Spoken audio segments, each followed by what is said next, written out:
বেশ কয়েকদিন ধরে চালের বাজারে কিছুটা অস্থিরতা চলছে। সম্প্রতি আরেক দফা বেড়েছে মিনিকেট, আটাশ এবং নাজির চালের দাম।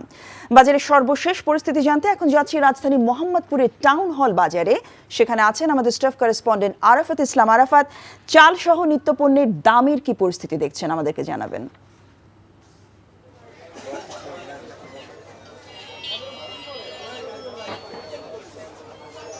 নিত্যদিনের বাজার তালিকায় গুরুত্বপূর্ণ একটি পণ্য হচ্ছে চাল। গত 1.5 মাস ধরেই বিভিন্ন ধরনের চালের বাজার দামের ক্ষেত্রে একটু অস্থিরতা আমরা দেখতে পাচ্ছি। প্রায় সব ধরনের চালই গত কয়েক মাসে 8 থেকে 12 টাকা পর্যন্ত বেড়েছে বলে বিক্রেতারা আমাদেরকে জানাচ্ছেন।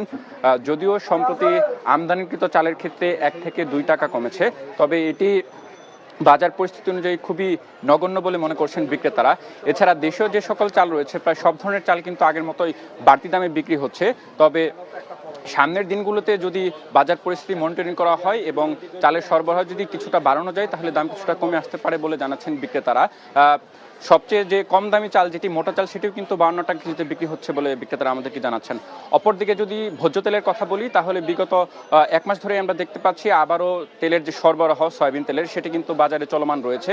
এবং আজকেও আমরা বাজার ঘুরে বিভিন্ন দোকানের বিক্রেতাদের সাথে কথা বলে যেটি জানতে পেরেছি যে তেলের যে সাপ্লাইয়ের ক্ষেত্রে যে সাপ্লাই চেইন সেটি একদম ভেঙে পড়েছে এবং বিক্রেতারা যখন আসছেন তারা বিক্রেতাকে ফিরিয়ে দিচ্ছেন। এবং অনেক ক্ষেত্রে যেটি দেখা যাচ্ছে 2-1টি হাতে গোনা প্রতিষ্ঠান তাদেরকে তেল সরবরাহ করছে এবং সেটি শর্ত সাপেক্ষে তার সাথে আটা, ময়দা বা তাদের কোম্পানির যে চাল রয়েছে সেটি ধরে দিচ্ছেন। এর ফলে কিন্তু তারা সেই তেল বিক্রি করতে পারছেন না বলে আমাদেরকে জানাচ্ছেন। এর পাশাপাশি আলু এবং পেঁয়াজের দামের ক্ষেত্রে আমরা স্বস্তির খবর পেয়েছি। গত সপ্তাহের তুলনায় আলু এবং পেঁয়াজের ক্ষেত্রে 5 টাকা করে কমেছে। আলু 20 টাকা কেজি এবং পেঁয়াজ 35 টাকা কেজিতে বিক্রি হচ্ছে।